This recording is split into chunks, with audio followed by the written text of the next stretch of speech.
the automotive industry has changed wildly over the last roughly 150 years.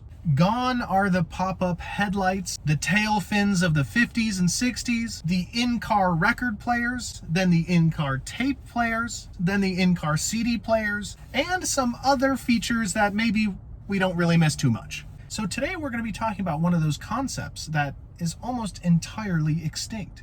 And of course, Toyota's contribution to it. Because on this episode of Toyota History Tuesday, we're talking about coupe utilities / Utes. Now, Ute is an Australian colloquial term for utility coupes, or simply utilities, which are a combination of a sedan front end and a light pickup truck's back end. Additionally, on classic pickup trucks, the bed and the cab area are detached, where on coupe utilities it is all one unit. And I think it's fair that we start with defining that Australian colloquialism, because the origin of this body style is said to have originated in Australia, 1932. So grab your Vegemite and your knot of knives, and away we'll go. Side note, 1932 is the year that the Great Emu War took place, and if you want an extremely hysterical little history tidbit, I would check out the Emu War online. The source is said to trace back to a specific letter sent from an Australian farmer's wife to Ford,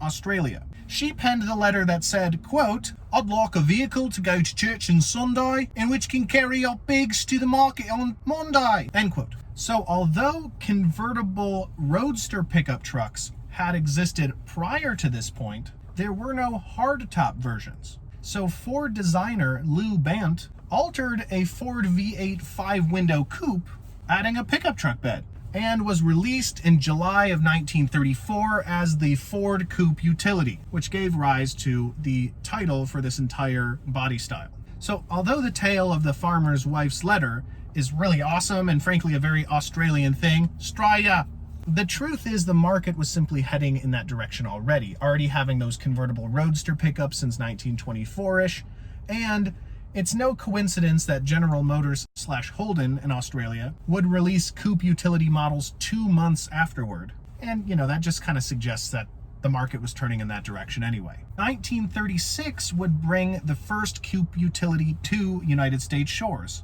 The Studebaker Coupe Express, sold simply from 1937 to 1939, and we also got a Chevrolet Coupe Delivery, which was a little bit more commercial focused, starting in 1936 until 1942. So coupe utilities would have a small heyday of popularity in the late 30s and very early 40s, but between the 1940s and 1950s, there would be very few coupe utility models. But there are a few examples worth noting. The Austin A55 Cambridge model would start in 1957 and continue till the 1970s.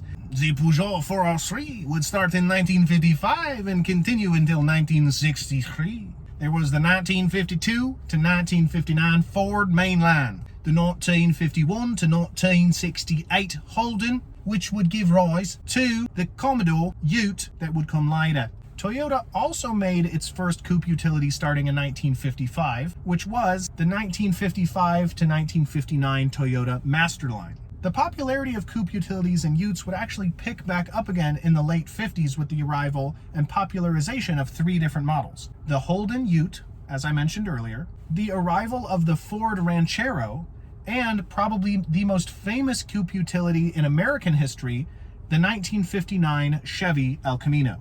These are classic cars. That would lead to kind of a heyday and a high point for coupe utility vehicles that would span from the 1960s into the late 1980s. Some of the most notable models during that time period would be the Ford Falcon, the GMC Sprint, which was kind of a rebadged El Camino, the El Camino itself, which would continue until 1987, but randomly wasn't produced between 1961 and 1963. Starting in 1980s, a Volkswagen Saviero. The 1978 to 1993 Subaru Brat / Brumby / MV / Shifter / Targa. That's all the same vehicle in different markets. And we got the Brat, interestingly enough. Ronald Reagan, he had one. The 1983 to 1988 Suzuki Mighty Boy. Come on. The Chrysler Valiant. the Paycan coupe utility, the almost 3-decade lasting Volkswagen Caddy Type 14, the Dacia Logan, the Peugeot 504, and Toyota would make several coupe utilities during this period as well, including a form of the Publica, a form of the Mark II, and a form of the Crown would all get coupe utility variants. Oh, and the Corona got one too for about 9 years. And I cut out a lot of different models produced worldwide in the coupe utility body style.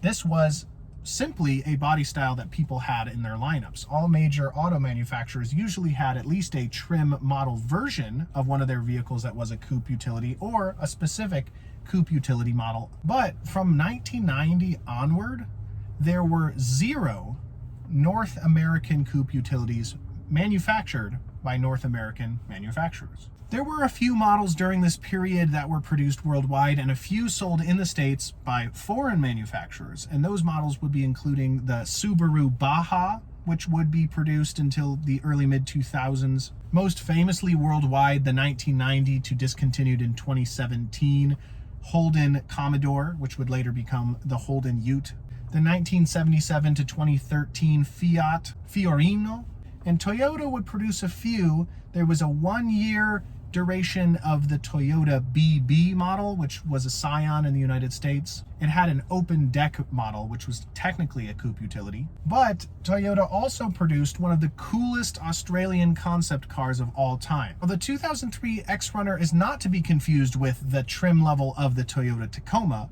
and it is actually a Ute variant of the Avalon. The first generation Avalon front stuck a pickup truck bed on the rear. It had slots for bike tires.